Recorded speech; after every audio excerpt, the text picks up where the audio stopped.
Hola y bienvenidos a este viernes 15 de julio. Ya estamos en la mitad del mes de julio. Y aquí, como he dicho el día de ayer, estamos en esta parte con una ola de calor muy fuerte, muy fuerte, muy fuerte.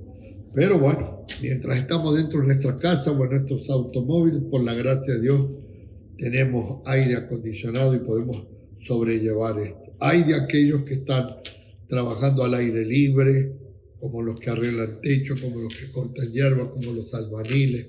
Dios tenga misericordia de cada uno de ellos.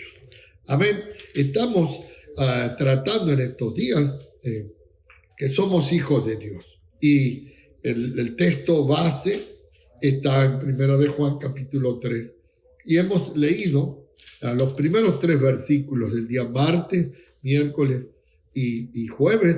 Estuvimos tratando los primeros 3 versículos. Y ahora vamos a avanzar con el verso 4, que dice así.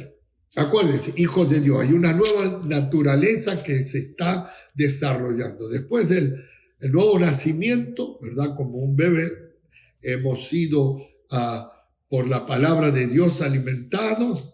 La palabra es como una leche espiritual para ir creciendo, pero a medida que vamos creciendo, el alimento se tiene que poner como en un niño natural, un baby, ¿verdad? Tiene que ir sumando ya comida más sólida. Y eso es lo que estamos tratando hoy. Ya la salvación la hizo Cristo. Ya fueron perdonados nuestros pecados. Ahora hay una nueva naturaleza que ha de desarrollarse. Y el modelo es Jesús.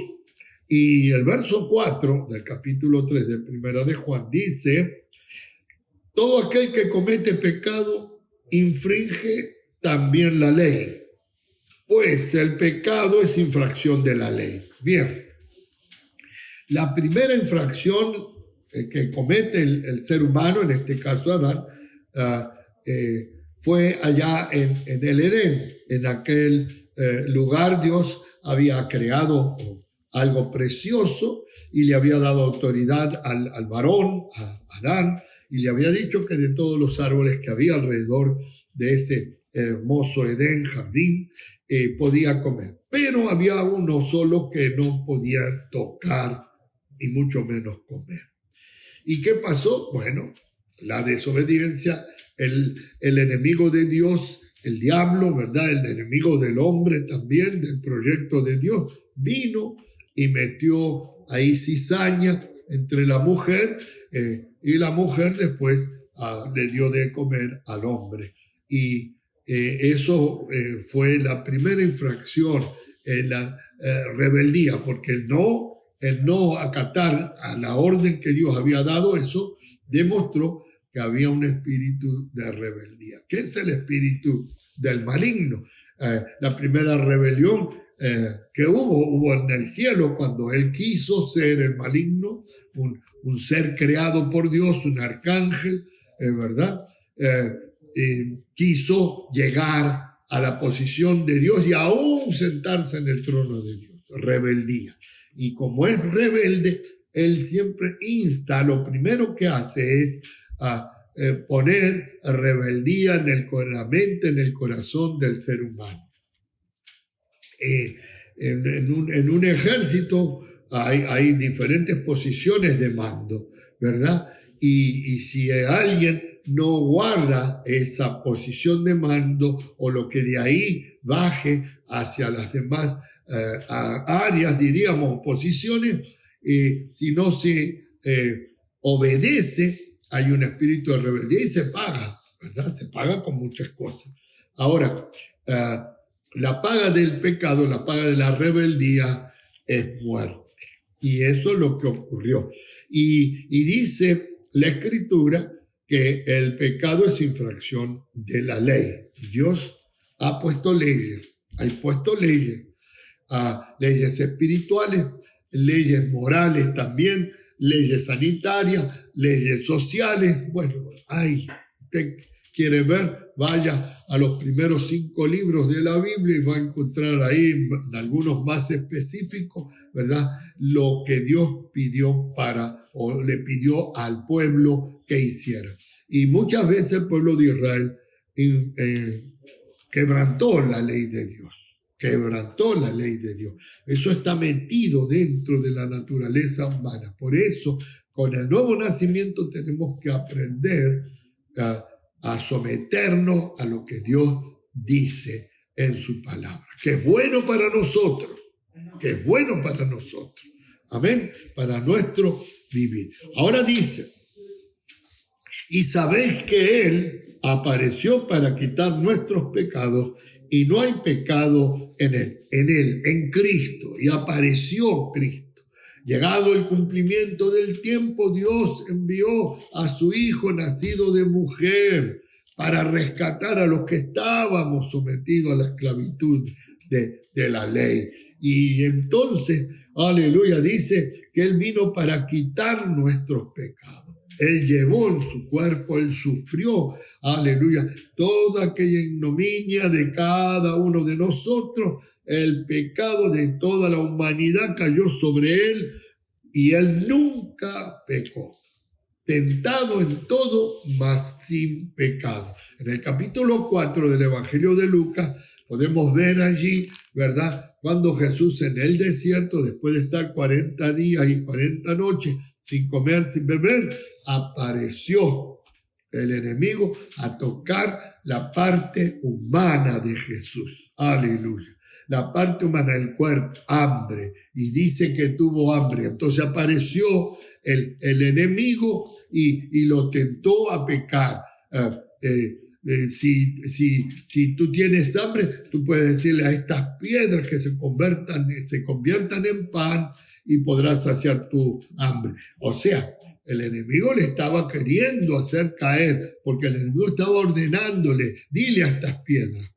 Si Jesús hubiera hecho eso, el plan se hubiera venido abajo, pero como no era un plan humano, sino un plan celestial, divino, el que venía a cumplir, aleluya, Él pudo someter aquella tentación a lo que dice la palabra, porque escrito está, aleluya, no solo de pan vivirá el hombre. Después, ¿qué hizo? El enemigo lo llevó a un monte bien alto, y le mostró todos los reinos del mundo. Mira, todo esto es mío, a mí me fue dado. Claro, cuando el hombre cedió a la voluntad, o sea, no cumplió la voluntad de Dios, ese poder que Dios le había dado al hombre para dominar al mundo, para conquistar al mundo, el hombre se lo entregó a Satanás, su vida se entregó a Satanás. Y acá está Satanás tentando a Jesús. Para toda la gloria de estos reinos te la daré, aleluya, si postrado me adoraré. No, al Señor tu Dios adorarás y a Él solo servirás. Escrito está, le dijo Jesús. Y volvió también a tentarlo. Lo llevó al pináculo del templo ya en Jerusalén y le dijo, mira, como tú dices que escrito está que a sus ángeles mandará para que tu pie no tropiece en piedra. Si eres hijo de Dios, tírate. Y ahí siguió diciendo al Señor tu Dios, no tentarás, Satanás. Y dice que el diablo se apartó de él por un tiempo. Y durante todo el ministerio de Jesús siempre hubo de parte de Satanás usando a los que estaban alrededor para que Jesús cayera, pero tentado en todo, mas sin pecado. Aleluya, dice, porque no hay pecado en Él. Él apareció para quitar de nosotros, aleluya, ese pecado. Y todo aquel, dice verso 6, todo aquel que permanece en Él no peca. Todo aquel que peca no le ha visto ni le ha conocido. Aquí hay que después seguir un poquitito más, el tiempo me apremia, pero lo seguiremos el día de mañana si Dios quiere. Pero vamos a ver, dice, todo aquel que permanece en Él no peca. En esta misma carta, capítulo 2, verso 6, dice, el que dice que está en Él o permanece en Él, debe de andar como Él anduvo. Yo me viene a la mente hombres que fueron utilizados por Dios, pero que crecieron, y esa idolatría que hay dentro del ser humano, que hay que someterla al Espíritu Santo de Dios, los llevó a creerse ellos, a creerse. Y hay muchos ejemplos de estos hombres y mujeres que cayeron de la gracia de Dios y inclusive siguieron predicando. Después, todo lo que se hace en oscuridad, oculto, sale a la luz. Y cuando salió a la luz, entonces se dieron cuenta los que estaban alrededor, se dio cuenta el mundo que mientras seguían predicando la palabra de Dios y seguían en el ministerio, estaban pecando. Y miren lo que dice la Escritura aquí. Todo aquel que peca no le ha visto ni le ha conocido. Todo aquel que peca. Y vamos a entrar a ver qué es esto, que todo aquel que peca no le ha conocido. Mis amados, sigamos en la palabra, sigamos mirando lo que dice la palabra de Dios para seguir creciendo en la gracia de Dios. Aleluya, somos hijos de Dios, necesitamos comportarnos como Jesús. Necesitamos que un día el Padre nos diga allá en el reino de los cielos: ven, buen siervo fiel, en lo poco fuiste fiel, en lo mucho te pondré. En lo poco es obedecer a Dios. Lo poco es, aleluya, permanecer en la palabra del Señor. El Señor Adonai te bendiga y te guarde. El Señor Adonai haga resplandecer su rostro sobre ti, ponga en ti su misericordia. El Señor Adonai alce su rostro sobre ti, ponga en ti paz, shalom. Bendiciones hasta que sobreabunde.